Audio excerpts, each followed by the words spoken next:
एक बार गौतम बुद्ध अपने शिष्यों के साथ एक गांव से गुजर रहे थे।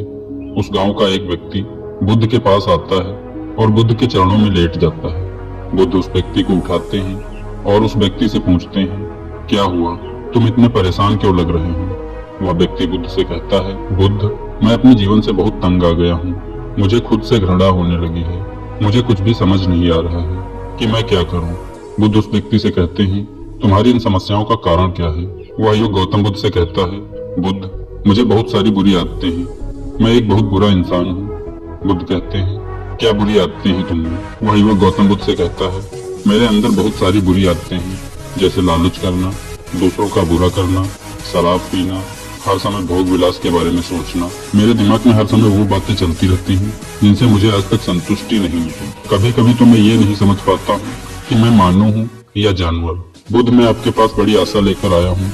मैं जानता हूँ मेरी सभी समस्याओं का समाधान आपके पास है। कृपया कर मेरी सभी समस्याओं का समाधान कीजिए। बुद्ध उस युवक से कहते हैं, मैं तुमसे जो कहूँगा शायद तुम समझ न पाओ, इसलिए मैं तुम्हें एक छोटी सी घटना बताता हूँ। एक बार एक राजा का बेटा एक संत के पास जाता है और संत से कहता है, मुनिवर, मैं अपने जीवन से हार चुका हूँ। मैं अपने जीवन में हर चीज का आनंद लिया है। मेरे पास धन की कोई कमी नहीं है। मेरे पास राजपाट है, लोग मुझे सम्मान देते हैं और मैं हमेशा से ही भोग विलास में लिप्त रहा हूँ। कहीं न कहीं मेरे भीतर खालीपन है। मैं चाहता हूँ कि मैं उस खालीपन को भर लूँ। एक आस जो मेरे भीतर बची हुई है वो यही है कि आप मेरा मार्गदर्शन करें। मैं जीवन को जानना चाहता हूँ। मैं सब मोह माया छोड़ कर आया हूँ। कृपया आप मेरा मार्गदर्शन करें। संत उस व्यक्ति से कहते हैं, वो सब तो ठीक है कि तुम सब मोह माया छोड़ कर आए हो, परंतु मुझे ये बताओ, उस पोटली में क्या है? व्यक्ति के पास एक पोटली होती है जिसमें बहुत सारी सोने की मोहरें होती हैं। वह व्यक्ति संत से कहता है, मुनिवर, इस पोटली में सोने की मोहरें हैं। यह मोहरें मैं इसलिए लेकर आया हूँ क्योंकि यदि मेरे जीवन में कोई खराब समय आए तो मैं इनका उपयोग कर सकूं। संत उस व्यक्ति से कहते हैं, इस पोटली को उठाओ और नदी में फेंक कर आओ। वह व्यक्ति उस पोटली को उठाता है और नदी के किनारे पहुंचता है। वह मोहरें उस व्यक्ति को प्रिय थे, इसलिए वह सोचता है कि सारी मोहरों को एक साथ डालने से अच्छा है कि मोहरों को एक एक करके डालूं, गिन गिन कर डालूं।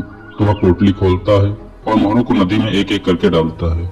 मोहरें बहुत ज्यादा होती हैं, जिसके कारण उसको बहुत समय लग जाता है। संत बहुत देर इंतजार करने के बाद नदी के किनारे उस व्यक्ति के पास पहुंचते हैं और व्यक्ति से कहते हैं, यह तुम क्या कर रहे हो? वह व्यक्ति संत से कहता है, आपने तो ही कहा है इन मोहरों को नदी में डाल दो, इसलिए मैं इन्हें नदी में डाल रहा हूँ। वे संत उस व्यक्ति से कहते हैं, जिस तरह से तुम इन मोहरों को नदी में डाल रहे हो उससे दो बातें सामने निकल कर आती हैं। पहले तो ये कि तुम्हें इन मोहरों से लगाव है, जिसके कारण तुम इन्हें नदी में गिन गिन कर डाल रहे हो।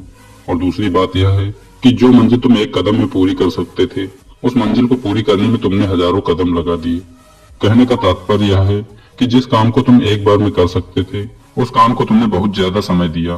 बुद्ध उस युवक से कहते हैं, यदि तुम सच में अपनी बुरी आदतों से थक चुके हो तो तुम इन्हें छोड़ सकते हो, पर इसके लिए तुम कल का इंतजार मत करो, अभी इन्हें छोड़ दो। दोस्तों, बुरी आदतों की एक खासियत होती है कि यह इंसान को तुरंत मजा, आराम और खुशी देती है, जिसके कारण बुरी आदत हमारी आदत में शामिल हो जाती है। जैसे जो व्यक्ति किसी प्रकार का कोई नशा करता है तो नशा तनाव को कुछ समय के लिए खत्म कर देता है और कुछ समय के लिए खुशी भी देता है। इसी खासियत के कारण लोग बुरी आदतों का शिकार बन जाते हैं। दोस्तों, यह कहानी आपको कैसी लगी कमेंट में हमें जरूर बताना। इस कहानी से अगर आपको कोई सीख मिली हो तो वो भी कमेंट में लिखना ना भूलें। वीडियो अच्छी लगी हो तो वीडियो को लाइक जरूर कर दें। आपका कीमती समय देने के लिए बहुत बहुत धन्यवाद।